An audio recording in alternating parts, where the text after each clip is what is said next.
E daí, gurizada, beleza? Aqui sou o Bruno Gracioli para mais uma aula de Química do Colégio Evangélico Panambi.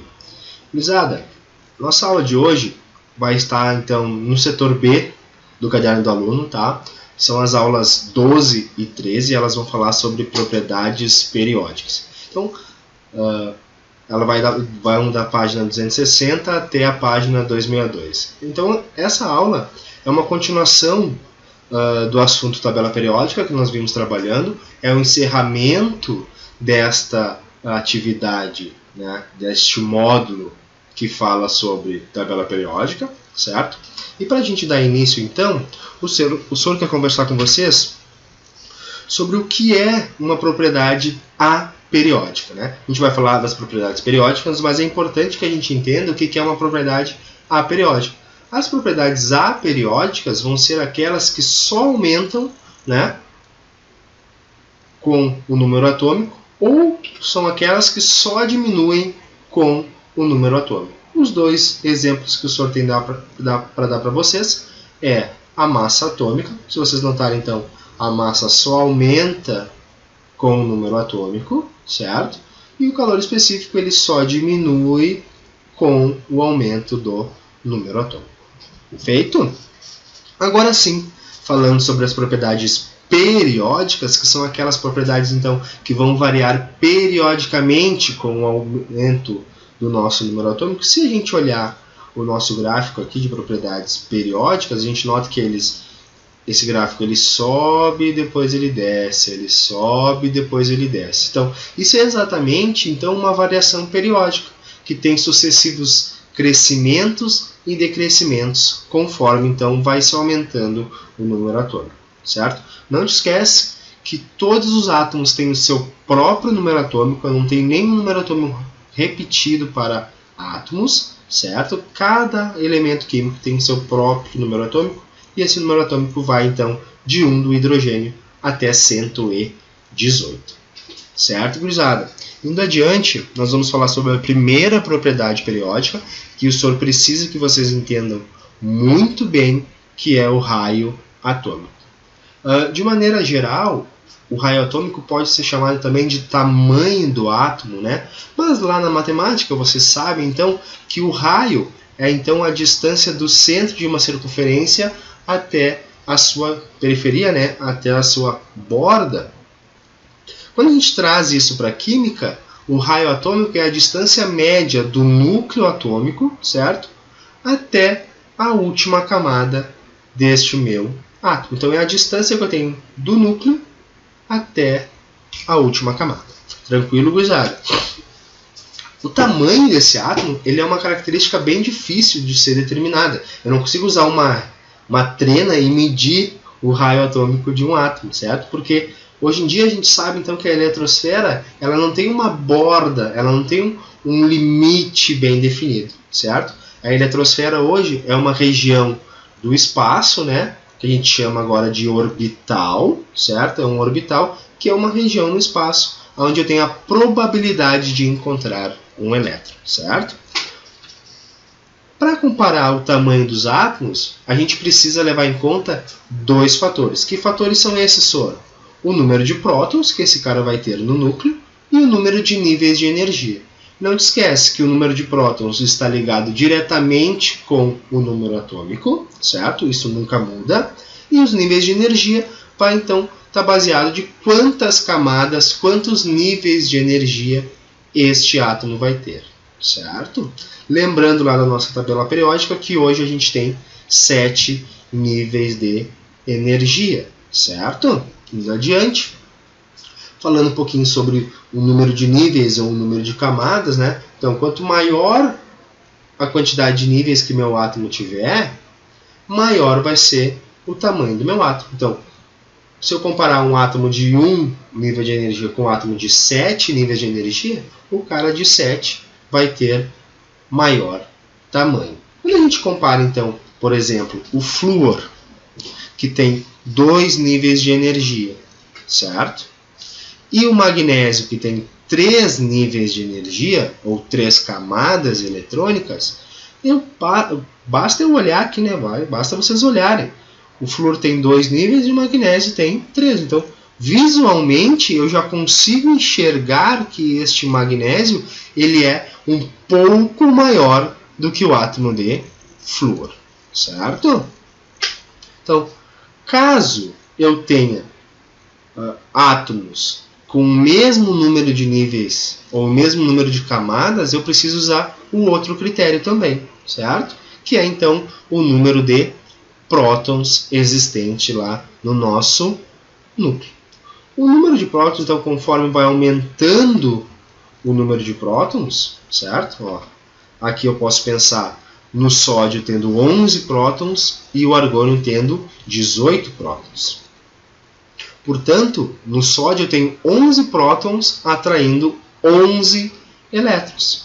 E no argônio eu tenho 18 prótons atraindo 18 elétrons. Se eu pensar em forças de atração, tu deves concordar comigo que a atração que o argônio lá, os prótons do argônio faz com os elétrons do argônio, ela é de maior intensidade do que os prótons do sódio fazem com os elétrons do sódio, né? É a mesma coisa que eu quiser pegar. Se eu tentar puxar alguma coisa com 2 dedos, é muito mais difícil que eu puxar com 4 dedos, certo? Então, conforme então vai aumentando o número de prótons e vai aumentando o número de elétrons, a atração eletrostática entre prótons e nêutrons vai aumentando, certo? E acaba então que a eletrosfera acaba se deformando, porque essa atração vai aumentando, vai aumentando, vai aumentando, e ela acaba então deformando a eletrosfera, e esta eletrosfera vai ficando menor. Então, quanto maior o número de prótons e elétrons, diminui o raio, certo? Vamos dar uma olhadinha aqui, ó. Então, as forças de atração são mais intensas, como o senhor falou para vocês, ó. O átomo fica menorzinho. Feito, cruzado. Indo adiante, a gente vai olhar um pouquinho sobre a variação do raio na tabela periódica. O raio, então, ele aumenta de cima para baixo, certo? E nos grupos aqui, né, aqui nos nossos períodos ou grupos, nós temos então um aumento da direita para a esquerda. O que o senhor quer que tu lembre?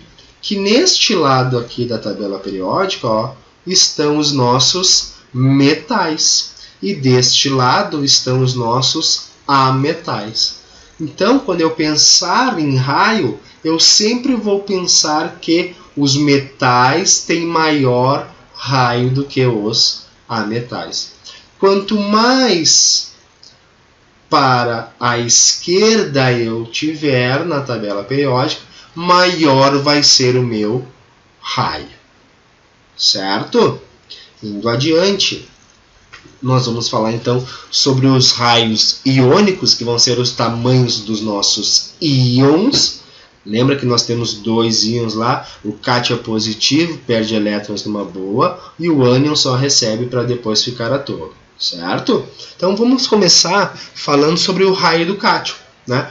Lembra que o cátion é positivo, perde elétrons numa boa. Se a gente observar aqui o átomo de lítio, o lítio tem então 3 elétrons, né, na eletrosfera e 3 prótons dentro do seu núcleo. Estes 3 prótons aqui e 3 elétrons, têm uma atração, certo? Agora, quando eu retirar um elétron do lítio, tu concorda com o senhor que o lítio deixa de ter 2 níveis de energia e passa a ter apenas um nível de energia com 2 elétrons? Portanto, neste caso que o cara perde níveis de energia, fica evidente, né, que a gente tem então uma redução no tamanho do nosso íon. Certo? Então não te esquece que o cátion, o tamanho do cátion é sempre menor do que o do seu átomo neutro correspondente. Falando um pouquinho então, removendo esse elétron, as repulsões então na eletrosfera vão diminuir e a nuvem eletrônica fica mais compacta. Eu tenho mais prótons atraindo menor quantidade de elétrons e aí também diminui mais ainda, certo? E ele também perde um nível de energia.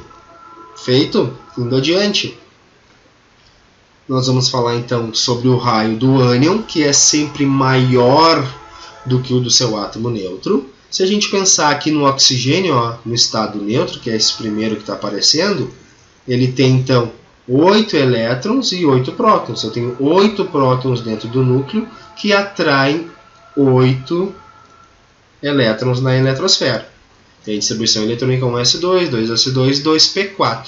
Quando eu comparo o ânion oxigênio, que agora não tem mais 8 elétrons, agora ele passa a ter 10 elétrons, eu tenho então um aumento de cargas negativas. Estes elétrons adicionados, então, aumentam as repulsões na eletrosfera, porque você sabe que cargas de sinais iguais se repelem, certo? E aí, então, a nuvem eletrônica, esta eletrosfera, ela acaba se expandindo. Desculpe. Outro pensamento um pensamento mais básico para nós, é o seguinte. Quando eu tenho uma menor quantidade de prótons para atrair 10 elétrons, a minha quantidade de prótons nunca vai mudar. O próton nunca sai de casa. Quem sai de casa, sai e entra, é o elétron, certo? Então, quando eu penso que eu tenho 8 cargas positivas para atrair 10 cargas negativas, no meu balanço eu tenho 2 cargas negativas que podem se afastar um pouquinho mais deste núcleo, certo? Portanto, eu penso nessas repulsões e no aumento da nuvem eletrônica, o aumento da eletrosfera. Então, de novo, o raio do ânion é sempre maior do que o raio do átomo neutro. Indo adiante, uma outra propriedade periódica, a nossa chamada energia de ionização ou potencial de ionização. Essa energia de ionização é a energia necessária para a gente retirar um elétron de um átomo ou de um íon isolado na fase gasosa. Não te esquece que retirar um elétron é transformar este cara em um cátion. Não te esquece que o cátion é positivo e perde elétrons numa boa. Portanto, eu tenho um aumento na atração do núcleo sobre os elétrons. Eu tenho uma maior quantidade de cargas positivas atraindo os meus elétrons, certo? Conforme, então, eu tenho uma maior carga, o átomo acaba ficando menor, eu tenho uma redução do meu raio, certo?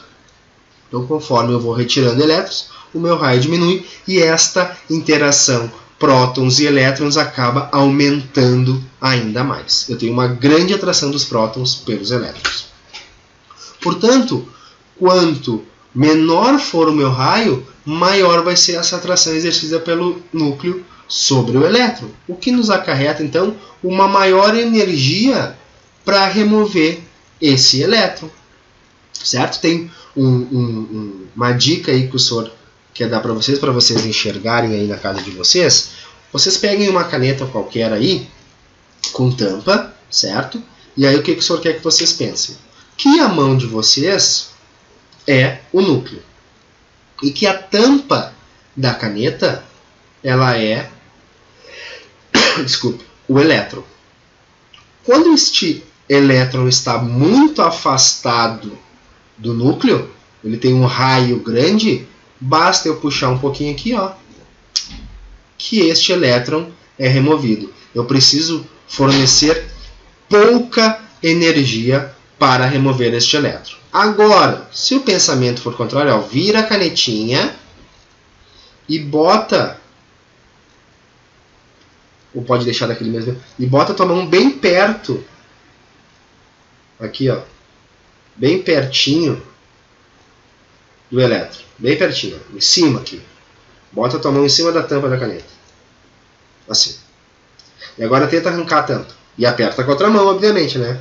Fica muito mais difícil quando o meu raio atômico é menor. Quando o meu raio é pequeno, eu preciso fornecer muita energia, porque a interação entre prótons e elétrons ela é enorme, né? Os prótons não querem deixar esses elétrons escapar de jeito nenhum. Quando o meu átomo é grande, posso pensar, deixa esse elétron ir embora, certo? Precisa de pouquinha energia para remover esse elétron. Então, quanto maior a energia de ionização, ou potencial de ionização, certo? Por esse motivo, então, a energia necessária para a gente remover um segundo elétron, ela é maior ainda, né? Conforme eu vou diminuindo o meu raio, a minha energia de ionização vai cada vez aumentando mais, aumentando mais, aumentando mais e aumentando mais. Se o meu átomo acabar se tornando muito pequenininho, provavelmente eu não consiga nem retirar esse elétron. Eu preciso fornecer muita, mas muita energia para remover esse elétron. Então, conforme eu vou removendo os meus elétrons, eu vou precisando cada vez mais fornecer mais energia e mais energia, certo? Então, quando a gente pensa na variação da energia de ionização ou potencial de ionização, eu tenho que pensar que ele é análogo ao raio. Quanto menor o meu raio, mais energia eu preciso fornecer para esse elétron ser removido. Portanto, a energia de ionização ou potencial de ionização aumenta de baixo para cima e da esquerda para a direita nos períodos. Ao contrário do nosso raio. Então, quanto maior o meu raio, menor a energia que eu preciso fornecer para remover o elétron. Menor a energia de ionização. Quanto menor o meu raio, maior essa energia, maior a energia de ionização. Certo, gurizada? Indo adiante, a gente vai falar da afinidade eletrônica ou eletroafinidade. O próprio nome já nos diz, né? Afinidade por elétrons, certo? É gostar de elétrons. Esta afinidade eletrônica é a energia liberada quando nós, então, adicionamos um elétron a um átomo gasoso isolado. Pensando em adicionar elétrons, é transformar este cara em um ânion. Lembra lá, o ânion só recebe para depois ficar à toa. Adicionando um elétron, eu tenho uma quantidade maior de cargas negativas do que eu tinha no início. Portanto, eu tenho um elétron lá livre, leve, solto para dar banda, certo? O que faz com que ocorra uma diminuição na atração dos prótons pelos elétrons, que vai fazer com que o meu átomo fique maior, né? Portanto, eu tenho um aumento no meu raio. Com isso, este aumento do raio diminui a força de atração pelo elétron a ser adicionado, né? Menor vai ser, então, a facilidade para receber este elétron. Então, quanto muito grande for o meu átomo, menos ele vai querer elétrons. Quanto maior o meu raio, maior a tendência que o cara tem é de perder elétrons, doar elétrons. Lembra lá? Isso é uma característica dos metais, né? Os metais, por terem um raio grandão, principalmente os metais alcalinos e os alcalinos terrosos, eles têm a tendência a perder elétrons, né? Se a gente lembrar e continuar a nossa música, né? O cátion é positivo, perde elétron numa boa, o ânion só recebe para depois ficar à toa, positivo, cátion positivo, mais o ânion negativo. O cátion positivo se origina nos metais. O ânion é o contrário, nos ametais. Então, aumentei o meu raio, este cara não vai querer elétrons, tá? Quando eu diminuo o meu raio, me transformo lá em um ametal com um raio pequenininho, é maior esta vontade de atrair os elétrons. Indo adiante, então a gente vai ter a nossa primeira variação que não é definida para os gases nobres, né? Não esqueçam que esses gases nobres são aqueles caras que já têm a estabilidade química, ou melhor, a inércia química, portanto não querem receber elétrons, certo? Eles não vão querer receber elétrons por ter esta inércia, esta estabilidade. A eletroafinidade então aumenta de baixo para cima nos grupos e da esquerda para a direita nos períodos. Indo adiante, nós vamos falar um pouquinho sobre a eletropositividade ou caráter metálico. Isso é uma característica, certo, dos metais. Ela indica as características metálicas, né, como estado físico, como brilho metálico, como tendência, como o senhor falou agora há pouco, a perder elétrons em uma ligação química, né? Quanto maior for este meu cara, maior a tendência a perder elétrons, maior esta eletropositividade, certo? Então, essa tendência acaba então transformando esses caras em cátion, né? Assim, um cátion, quanto maior o raio atômico, menor a energia de ionização, portanto, mais fácil doar este elétron. Pensando assim, este cara vai variar exatamente igual ao raio atômico, né? Ele vai então ir na direção dos metais. De novo, eu tenho a não definição para os gases nobres, porque os gases nobres eles não querem perder elétrons, né, gurizada? Eles já têm essa estabilidade química, eles têm a inércia química, portanto, o caráter metálico ou eletropositividade aumenta de cima para baixo, certo? Nos grupos, e da direita para a esquerda nos nossos períodos. Tranquilo? Indo adiante, a gente vai falar sobre uma outra propriedade que é extremamente importante, certo, para o nosso estudo da química, que é a eletronegatividade, ou caráter não metálico, que é a capacidade, então, que este átomo tem de atrair os elétrons para si em uma ligação química, certo?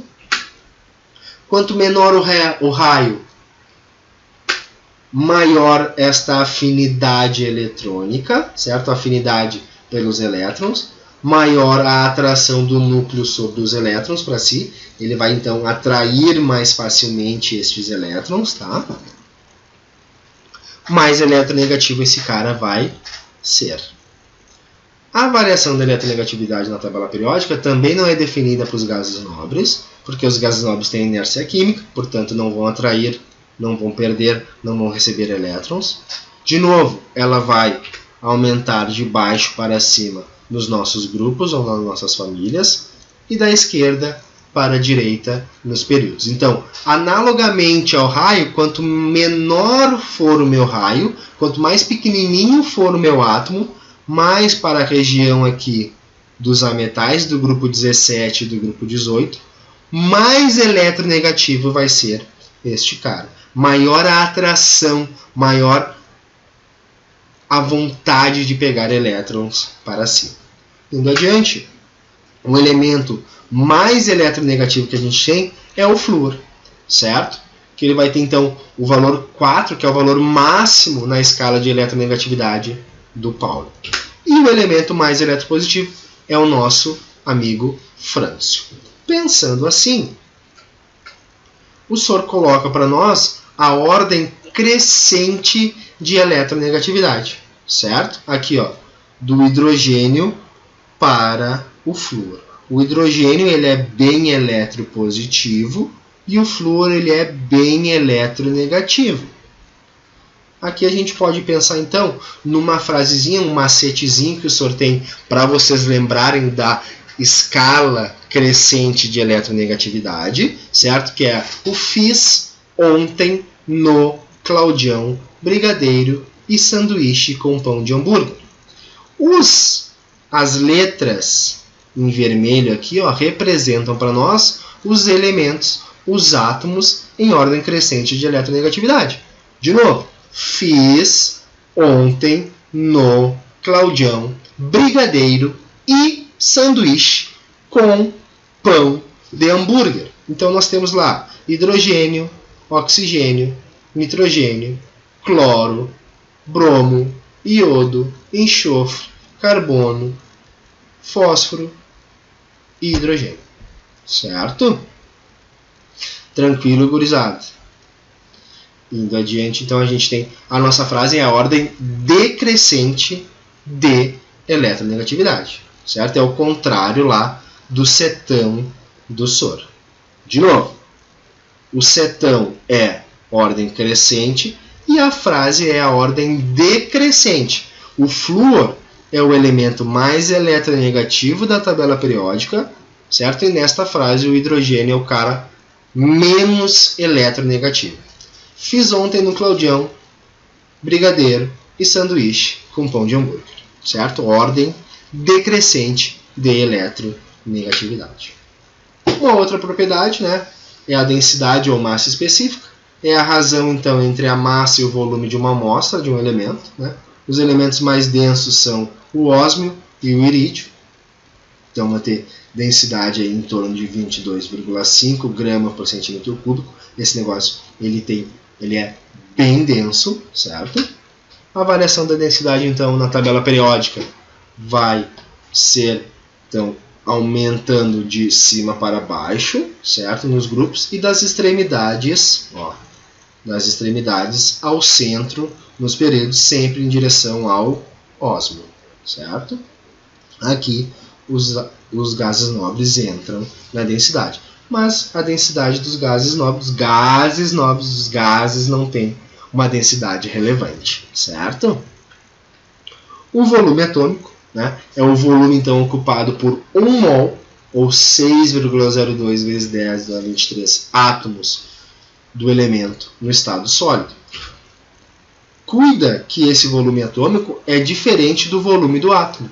O volume do átomo tem a ver com o raio atômico, que é a distância então entre o núcleo até a eletrosfera, ao nível de energia mais afastado. Aqui tem a ver então com o número de átomos que eu vou ter lá no meu elemento, certo? A variação do volume atômico na tabela, ela acontece então de cima para baixo nos grupos e do centro para as extremidades nos períodos. Indo adiante, ponto de fusão e ponto de ebulição apresentam então variações não relacionadas diretamente com o nosso raio atômico, certo? O metal, então, de maior ponto de fusão, o ametal, perdão, ou não metal, de maior ponto de fusão é o carbono, na sua forma alotrópica, o diamante, que tem em torno de ponto de fusão 3.570 graus Celsius. E o metal de maior ponto de fusão é o tungstênio, tem a fusão 1.340 graus Celsius. Tá? A variação do ponto de fusão e ebulição na tabela periódica, nós precisamos cuidar um pouquinho, né? Os pontos de fusão, de maneira geral, aumentam de cima para baixo, né? Em quase todos os grupos aqui, né? Na grande maioria, certo? Exceto no grupo 1 e 2, que ele diminui, né? E aumenta das extremidades para o centro. Então, aqui ele aumenta de cima para baixo, e aqui no grupo 1 e 2, de baixo para cima. Tá? Então, aqui eu posso pensar que a fusão desses caras ela é maior do que aqui. E aqui ela é maior do que aqui. Certo? Aqui é maior do que aqui. Vai então aumentando aqui de baixo para cima e aqui de cima para baixo. Sempre em direção aqui nos períodos, em direção ao tungstênio. Um macete, então, para a gente lembrar as propriedades periódicas, é lembrar, então, se no nome da propriedade, certo, tiver N, cresce da esquerda para a direita, nos períodos, e de baixo para cima, nas famílias, né, ou grupos. Energia de ionização tem N, eletronegatividade tem N, e afinidade eletrônica também tem N. Portanto, estas três propriedades vão seguir o macete do N. Se não tem N, é o contrário. Certo? Indo adiante, a gente vai então praticar um pouquinho. Vamos fazer os nossos exercícios do em classe. O nosso primeiro exercício pede que a gente organize então os átomos dos elementos em ordem crescente de raio atômico. Ele nos dá 4 distribuições eletrônicas, certo? E a primeira coisa que me vem à cabeça para resolver esse exercício é olhar então destes 4 elementos os seus níveis de energia. Eu descubro então que o sódio tem 3 níveis de energia e o magnésio também tem 3 níveis de energia. O oxigênio tem 2 níveis de energia e o flúor também tem 2 níveis de energia. Agora eu preciso então comparar sódio e magnésio, que vão ser os caras maiores, né, porque tem maior quantidade de níveis de energia, e comparar esses dois caras que são os menores para ver quem é maior do que quem. Quando eu olho, eu tenho lá, os dois caras estão com 3 níveis de energia, certo? Agora eu vou olhar quem tem mais prótons e quem tem mais elétrons. O sódio tem 11 prótons atraindo 11 elétrons.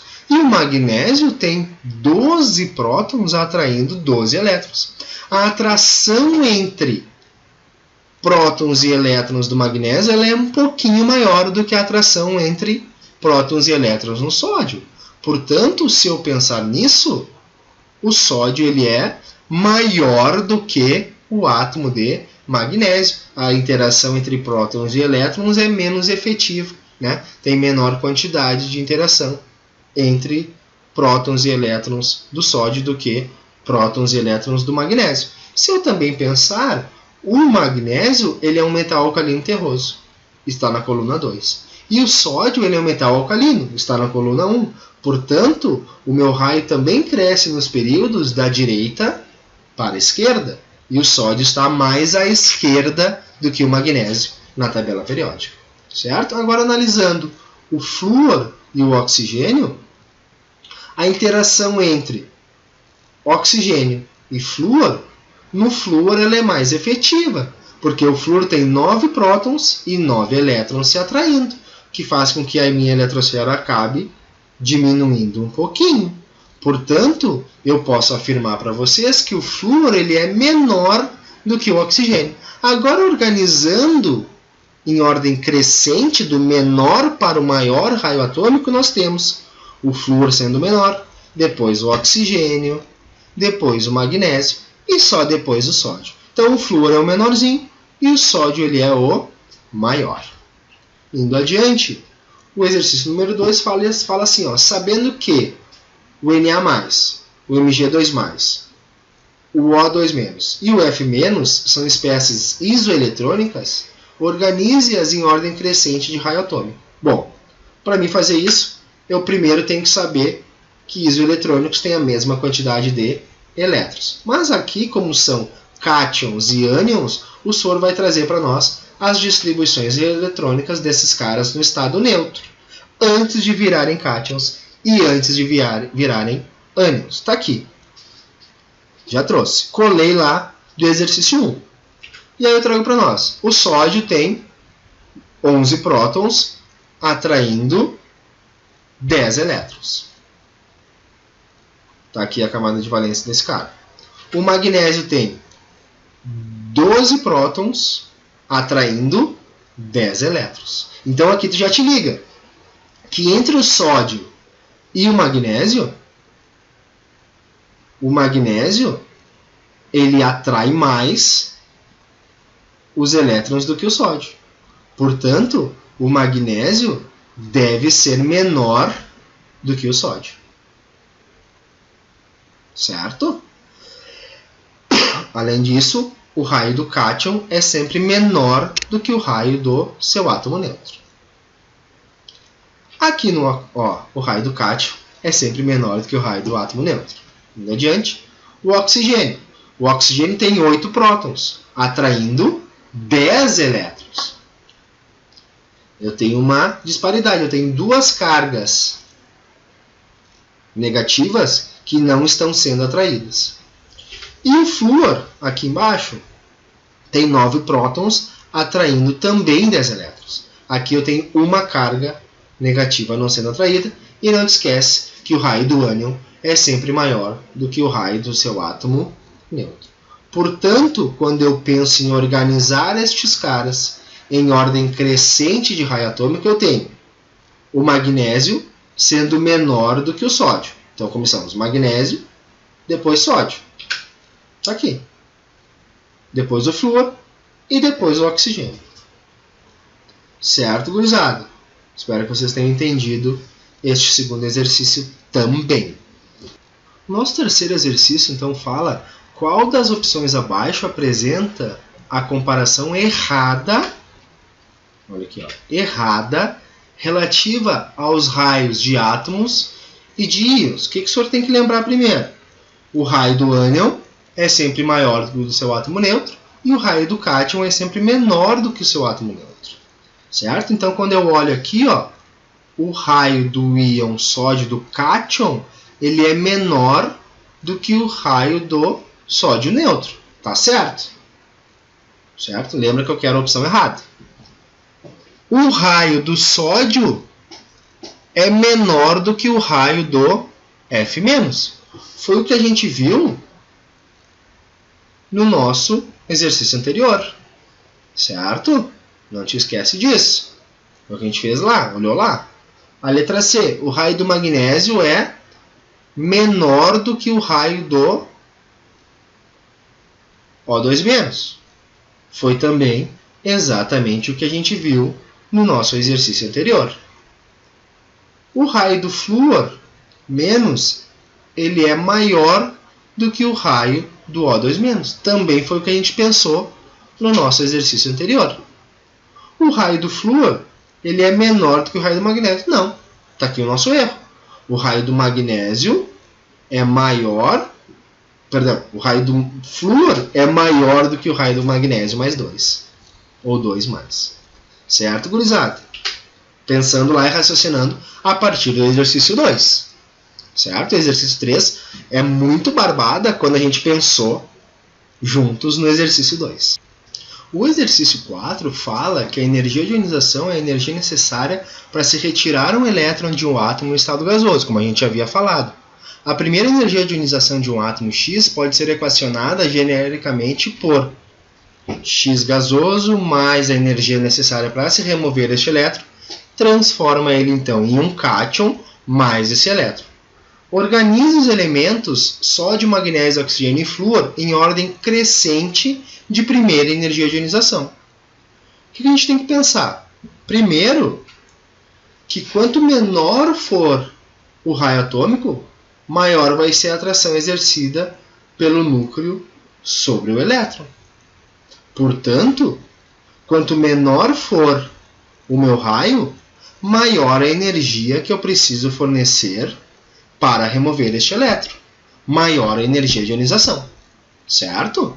Então, se eu lembrar que o sódio é maior que o magnésio, que é maior que o oxigênio, que é maior que o flúor é o menor dos meus átomos, este cara é o que está mais para a direita da minha tabela periódica, este cara é o que precisa de maior energia para remover este elétron.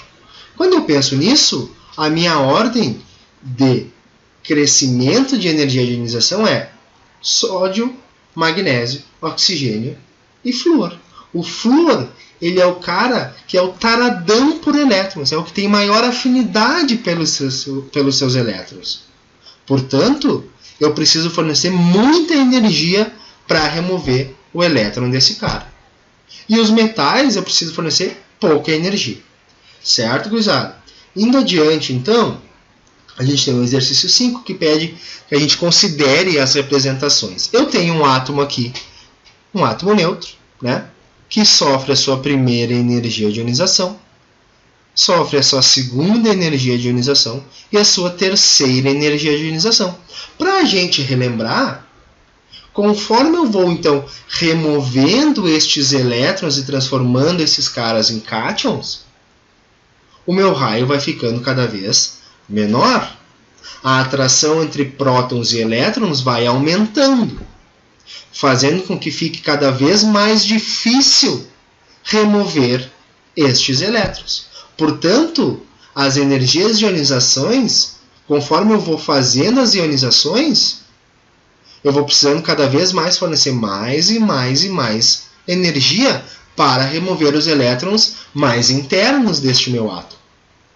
Portanto, eu tenho como única resposta certa a letra E, que a energia de ionização 1 é menor do que a segunda, que é menor do que a terceira, que é menor do que a quarta, que é menor do que a quinta, que é menor do que a milésima. Conforme eu vou removendo os elétrons, fica cada vez mais difícil remover o próximo. E, portanto, eu preciso fornecer mais energia. O exercício 6 mostra uma tabela, né, que traz os valores das 5 primeiras energias de ionização para um átomo de carbono. Justifique o fato de que o valor da quinta energia de ionização ser bem superior às outras. Ele teve então a quinta energia de ionização. Eu removi 5 elétrons desse cara. As energias de ionizações, conforme eu vou fazendo a ionização, vai sempre aumentando. Mas um outro raciocínio que é importante que vocês façam é olhando o carbono no seu estado neutro. O carbono tem 2 níveis de energia, o 1 e o 2. Após a primeira energia de ionização, eu removi 1 elétron. Na segunda, eu removi 2 elétrons. Passo a ter só os subníveis S, meu átomo já está menorzinho. Na terceira energia de ionização, retirei mais 1 elétron. Na quarta, eu já perdi o segundo subnível. Esse cara está bem pequenininho. Eu tenho só um nível de energia. Para remover um segundo elétron desse nível de energia e transformar o carbono em um S1, eu preciso fornecer muita energia. Porque a próxima energia que eu vou precisar fornecer para remover esse 1 elétron, eu não tenho mais o átomo de carbono. Eu não tenho mais nada. Eu não tenho nenhum átomo. Eu não tenho mais elétrons na minha eletrosfera. Então, é isso que justifica esta energia de ionização ser tão elevada. Certo, gurizada? Conforme eu vou removendo os elétrons, maior a atração entre prótons e elétrons, né? Eu tenho maior atração dos prótons pelos elétrons, o átomo fica menor e eu preciso então fornecer cada vez mais energia. Indo adiante, nosso 7º e último exercício do Em Classe, novamente para os elementos sódio, magnésio, oxigênio e flúor, indique o elemento que possui maior facilidade em perder elétrons. É o maior, é o mais metálico, portanto é o sódio. Maior tendência a receber elétrons, é o mais eletronegativo. Não te esquece que o flúor é o elemento mais eletronegativo de todos. O que tem maior eletroafinidade, o que mais gosta de elétrons, é o mais eletronegativo de novo. É o flúor novamente. Né? O que tem maior eletronegatividade é o flúor de novo. O que tem maior eletropositividade é o mais metálico, é o sódio. Certo, gurizada? Exercício 7 é um exercício barbadinho aí para nós, né? Retomarmos então todo o conhecimento que a gente teve até agora. Aí eu quero que vocês façam então e postem lá na nossa plataforma no plural os exercícios da tarefa mínima e da tarefa complementar, como nós sempre fazemos em todas as aulas. Certo, gurizada? E o senhor quer então desejar para vocês bons estudos, uma ótima semana, certo? Que vocês possam então se proteger, que vocês possam estudar, que vocês possam ficar saudáveis, para que logo logo a gente possa estar junto aí na escola, né, no colégio, poder estar pertinho aí um do outro. Um grande abraço, um grande beijo e até a próxima.